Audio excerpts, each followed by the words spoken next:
చింతపండు పులిహోరకు కావాల్సిన పదార్థాలు: చింతపండు గుజ్జు 3 టేబుల్ స్పూన్స్, పులిహోర పౌడరు 1 కప్పు, ఇది ఇంట్లో చేసుకోండేదండి, హోమ్ మేడ్.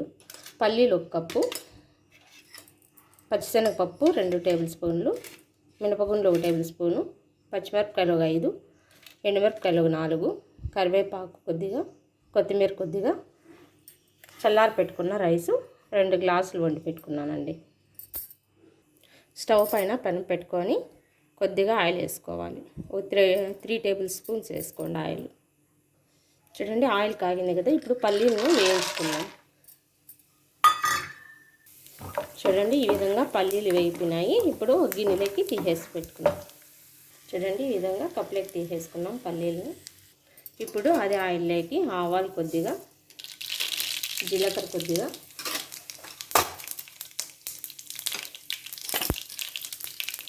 ఉద్దిపప్పు కొద్దిగా, పచ్చిశనగపప్పు 1 టేబుల్ స్పూన్ వేసుకోండి, పచ్చిమిరపకాయలు, ఎండుమిరపకాయలు, కరివేపాకు వేసేసుకోండి. ఇప్పుడు ఇంగువ కొద్దిగా వేసుకోండి.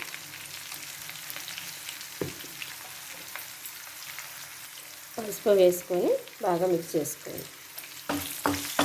ఇప్పుడు చింతపండు పేస్ట్ చేసుకున్నాం కదా, 3 టేబుల్ స్పూన్ చింతపండు పేస్ట్ వేసేసుకోండి. మీ రైస్ని బట్టి క్వాంటిటీ తీసుకోండి చింతపండు పేస్ట్. చూడండి, చింతపండు ఈ విధంగా బాగా ఆయిల్లో వేయించుకోవాలండి. చూడండి, చింతపండు ఈ విధంగా బాగా వేయించుకున్నాం కదా, ఇప్పుడు పులిహోర పౌడర్ వేసేసుకోండి. ఇది ఇంట్లో చేసుకోండి, మా అత్త చేసిందండి పులిహోర పౌడర్, చాలా బాగా చేస్తారు. ఈ పులిహోర పౌడరు ఇంట్లోనే చేసుకోవచ్చండి ఈజీగా. మా అత్త చాలా బాగా చేస్తుంది. గుళ్ళో ప్రసాదం ఎట్లుంటుందో అట్లుంటుందండి టేస్ట్. ఈ పౌడర్లో ఆల్రెడీ మనము కారము, ఉప్పు అన్నీ వేసుకుంటామండి, అందుకనే నేను ఉప్పు వేయట్లేదు దీంట్లో.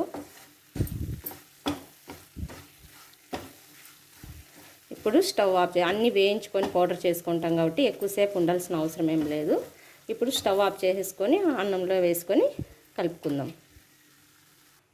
ఇప్పుడు చల్లారి పెట్టుకున్న రైస్లోకి కొద్దిగా కొత్తిమీర వేసుకుందాం, సన్నగా తరిపెట్టుకొని. ఇప్పుడు పులిహోర చేసుకున్నాం కదండి, ఇది దీంట్లోకి వేసుకొని బాగా మిక్స్ చేసుకుందాం.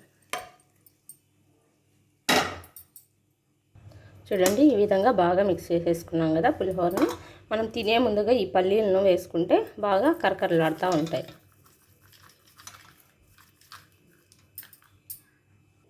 చూడండి, ఎంతో టేస్టీ పులిహోర రెడీ అయిపోయింది. మీరు కూడా ఒకసారి ఇలా ట్రై చేయండి, చాలా బాగుంటుంది.